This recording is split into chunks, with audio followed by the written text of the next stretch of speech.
Sam, does this version seem like the Coach Rhule that was at Baylor that had once won 38 games when entering the fourth quarter? 38 straight when entering the fourth quarter. Not all at Baylor, but just his resume. Isn't that weird? Because that's a fact. That and you look at Nebraska now over these last it's longer than him, but there have been 12 times that Nebraska's led in the fourth quarter in the last 20 games. Does that sound right to you? Yeah, it does. It does sound right. To have this record to show for it. Like he's been better than that. Right. Nebraska has not. Well, he's been better at that. He's also been in leagues that weren't as good as this one. Yeah, but I think that's also part of it. I don't know, Sam. I guess that has to be part of it. So, but that doesn't have anything to do with the individual. It's more the conditions, right? Which one's the more portable? I guess is if that's your response to me. Yeah, I mean, I think obviously Nebraska has a history in the last 7 to 10 years of really struggling to hold leads in the fourth quarter and struggling to close games. I think part of Rhule's role at Nebraska is to fix that. Yeah. And so it may not be a problem that he created, but it's his dilemma to resolve, right? So it's his solutions that the team is looking for. So, he has continually talked about you have to go win games, right? You can't play not to lose. You have to play to win. That informs some of what they're doing late in the games. At the same time, they've had, I think, 4 games this season that have ended with turnovers. I think all 3 interceptions and then a fumble. And somewhere in there, what I would say is that Nebraska's just not quite ready yet to go down the field and throw the football down the field and go and score in that setting. That's just not something that they're prepared to do yet. And they had a chance to finish that game with about 6 minutes left. If Nayor catches that pass and either runs into the end zone or runs inside the 20, I think Nebraska has a good chance of winning that football game, but he didn't catch it. And as a result, Nebraska's got a punt. Then they get the ball back. I didn't anticipate them scoring there. Obviously, you have to try, and we saw what happened when they tried, and Iowa made plays, and Nebraska didn't. So there's so many different things that go into it. I feel like Nebraska's got to go into some of those games up by 10 or 15. It seemed like they should have been up by 10 or 15 at halftime. Yes. Yeah, and I think Nebraska went into the game understanding that they had to hit big plays, which they did. They had to hit big plays. And they had 3 opportunities, and Rhule missed on one. Protection was bad on another when Harburg threw to Barney, and then Nayor dropped the pass. Those were the 3 plays. Those were the ones. And they weren't able to get any one of those plays. If they get any one of them, I think they win the game. They didn't hit them. And you know what happened after those three big plays? They ended up with 3 total points on those 3 drives. So 3 total points came out of it. And they needed more points than that, obviously. So, I think it's frustrating, sure, for fans to see the broken record again. But at the same time, Nebraska, I think, knows what its issues are and can go about beginning the process of fixing those issues by locking up Holgorsen and working on some of the things that need to be worked on and just moving forward with the task at hand. Do you know how many plays Iowa had offensively, Sam? 41? Yeah. Something like that? Yeah, 41 on the dot. Yeah. Not many. Do you know how many? But, Iowa's a big play offense. Do you know how many plays Nebraska had? 76, I think. 77? Yes, correct. Yeah.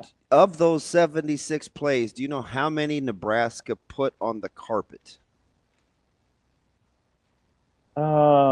5 or 6. 5. Yeah. I just don't like. Those are those things. Those are those things that I think we have to have like honest conversations about and be able to talk about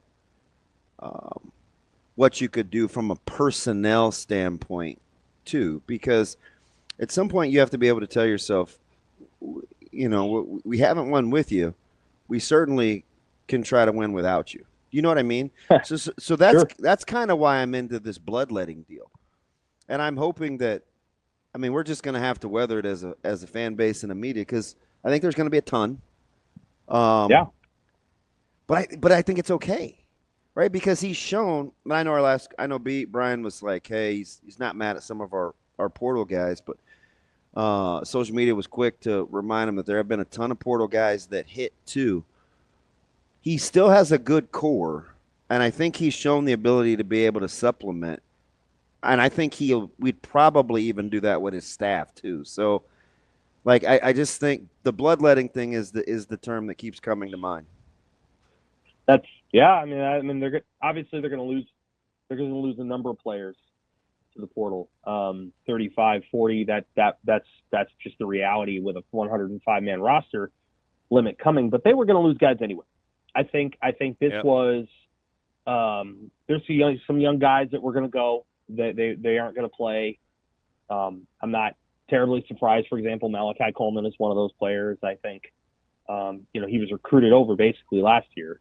So, I think there's an understanding that there were going to be a bunch of young guys who were going to leave anyway. I think that I wouldn't say this was a 2-year experiment, because I don't think that's what experiment isn't the word I would use. But I've already kind of written that Matt Rhule's 2.0 has already started. When they hired Holgorsen, and they're going to be a different kind of program in year 3 than they were in year 1 and 2. And some of that's because, the seniors that you were doing all this for, they're going to get their bowl game, and then they're going to move on with their lives. And Nebraska is going to be more of a Rhule. Most of the guys going forward are going to be Rhule guys. I think that, one of the fumbles in the game was bad luck. There's no other. I don't really know. You talking about the punt return? Isaiah Garcia Castaneda. I don't know if he probably shouldn't have gone all the way up to the ball, but he made, I think, the right decision. He was not going to get to the ball, so he was going to fumble the punt if he tried to field it. There was a lot of traffic down there. Iowa did a beautiful job of getting a hang time on that punt, and then it's just, I don't know that the Iowa guy didn't touch it first. Actually, we don't know. There's just no way to know. I think he might have, but that was a bad break. Like, Nebraska had literally not touched the ball until Vincent Shaver's finger touched it, and all he was trying to do was the right thing.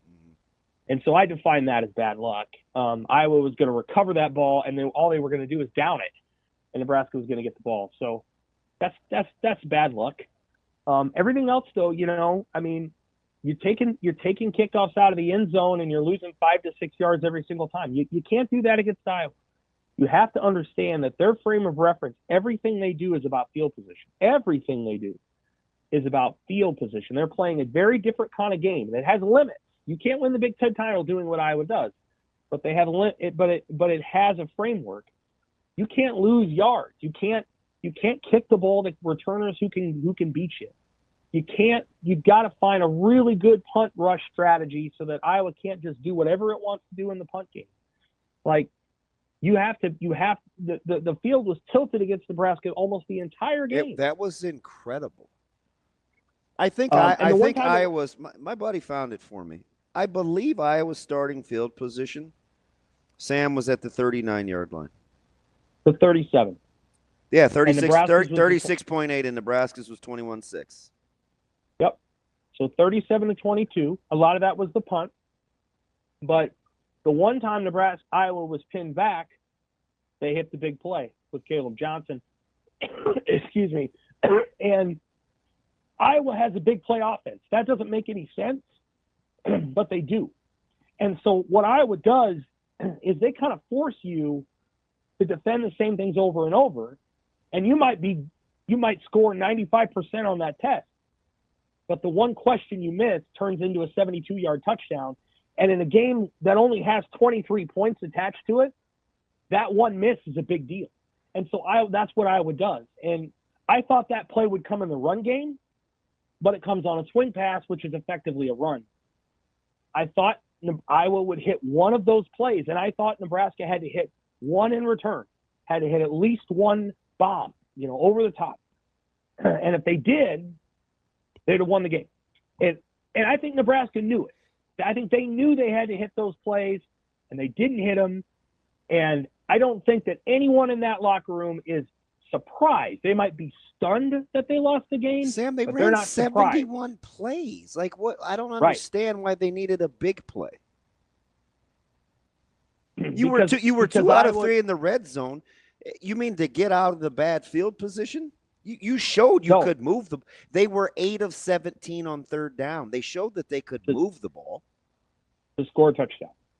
Yeah, that's why they ran the plays that they did. That's why they brought Heinrich Haarberg in. You mean to score just to get on the board? Not that would be your preference. It was just you didn't see it matriculating any other way, or right? Okay. Yeah, I thought they would have to hit. Well, or like maybe you throw a pass down to the 2 and then you score, but. Yeah, I'm just saying they moved the ball way better than I thought they would. They did move the ball well, but it doesn't add up to points. Yeah, no, I understand. Because they're having to drive 75 yards, just to get to that point, and then they're at the 10. You can't. And Iowa thrives on that. And and they were true to form too. That's when they brought pressure. That's Coach Parker. They have a very specific system, and let me add this, Damon. And I didn't write all this last week because there's just no time. Thanksgiving week is a sucky time to try to explain all this. But you trying to matriculate the ball down the field without a mobile quarterback, because Michigan State has a runner, Nebraska doesn't have a runner. So you can't get 15 yards from your quarterback on any given drive because you don't expect him to run the ball. And so do you bring Haarberg in more? Do you try to get him going? The ongoing question that Nebraska is going to have to answer offensively is your quarterback doesn't run the ball. So you're losing 30 to 40 yards every single game, maybe more. In some circumstances, you're losing more.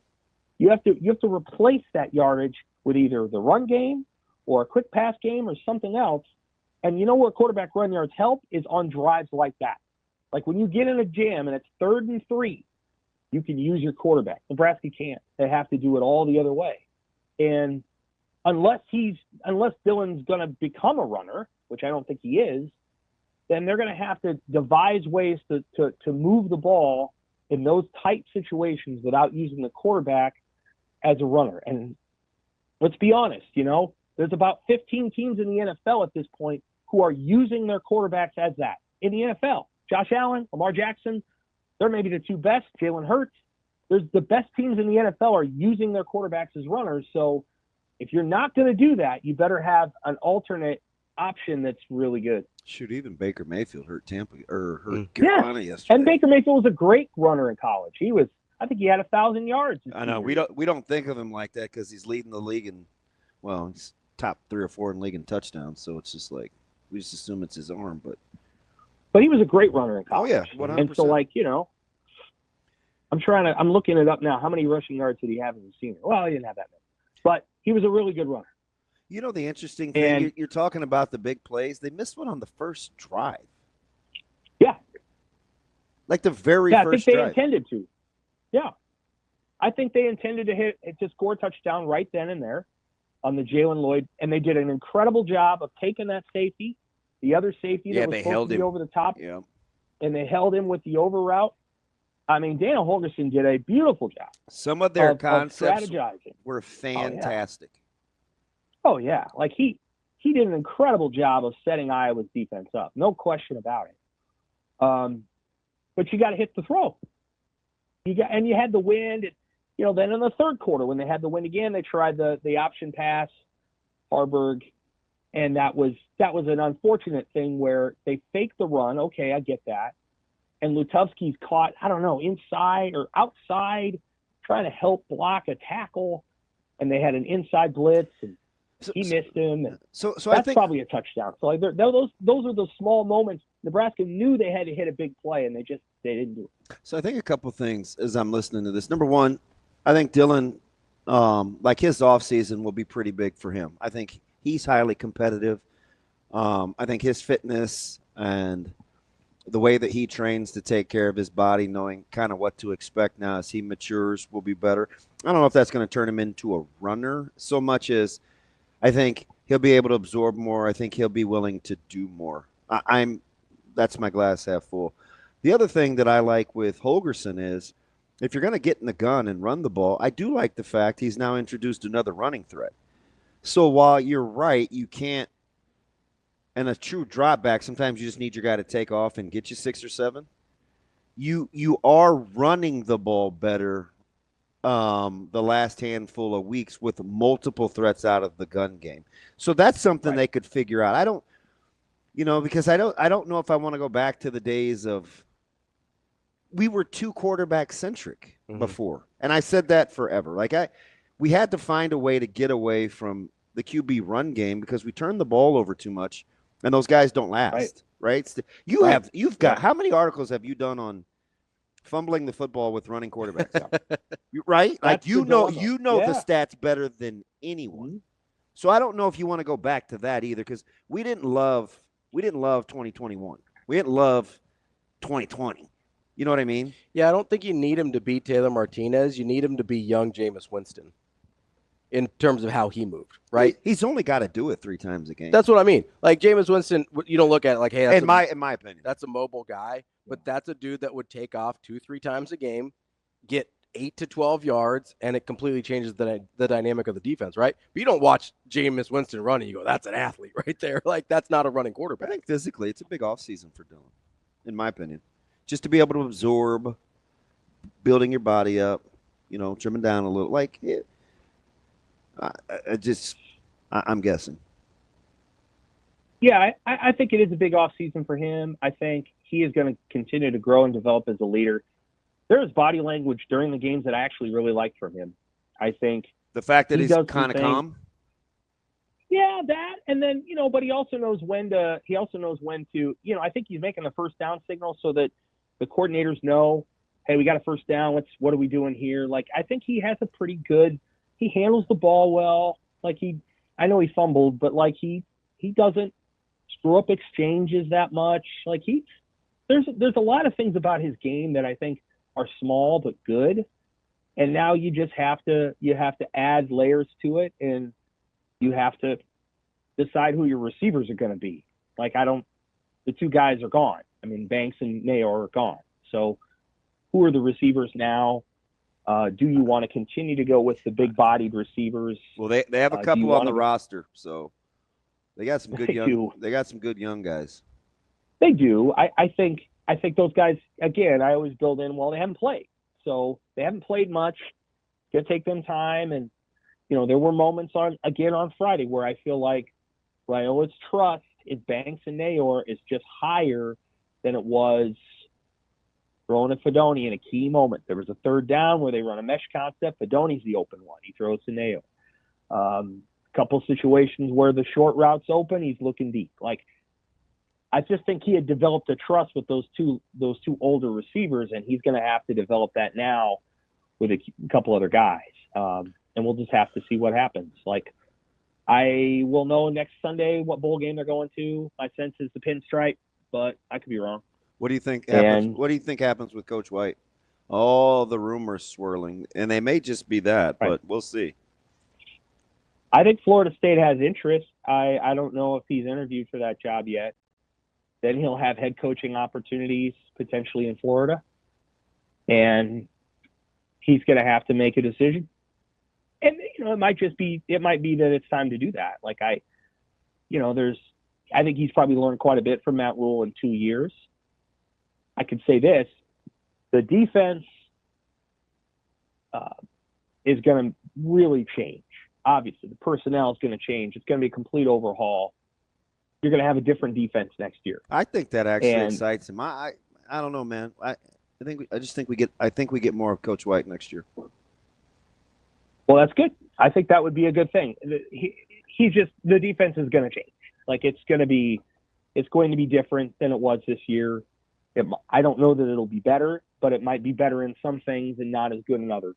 So it'll be interesting. I know that, you're always thinking ahead to next season and okay, what does it look like and who are we playing and what are they going to do? And I think Nebraska's in a good position to have a good next season, but they do have to add a couple players from the portal. They have to try to retain all of the players they want to retain. There's going to be some players who leave who we think they should have retained that they didn't want to retain. So that's, Ain't that the truth? And we don't always know. We don't always know who those players are. And then there's going to be a couple of guys that probably wish weren't leaving who are. And there's no way to predict that ahead of time. They'll have to work through it and see who stays and who goes. Now, this is my opinion. I'd want to hold on to Emmett Johnson and Dante Dowdell. I think they do, but I think those guys have shown enough that that's a decent 1-2 punch. And then you can bring in a Jamarian Parker as a recruit and Makai Nelson, who's redshirting this year, and see what you've got with that room. Now they're going to have to assess whether Emmett Johnson and Dante Dowdell as a 1-2 punch showed enough in the last 3 games to put Nebraska in position to not have to add a running back from the portal. That's going to be one of the key decisions that they make, because if they add a portal back, they're probably going to lose a back, and we'll just see what they do. What would you do? I would keep that room. Running back would be down the list for me. Okay. I like Me Parker. too. I like Parker quite a bit. I like Makai Nelson. Dowdell and EJ are fine. Running backs would be down the list for me in the portal. Me too. And I wouldn't have said that a month ago, but I'm saying it now, that I think they've come far enough. And Barthel deserves some credit for developing them in the last month or whatever was going on. They've come far enough that I think you can roll with that room, but we'll see what they do. That's Sam McKewon from the Omaha World-Herald. Sam, appreciate the time. As always, we'll talk to you next week. Thanks, Sam. All right. Yep.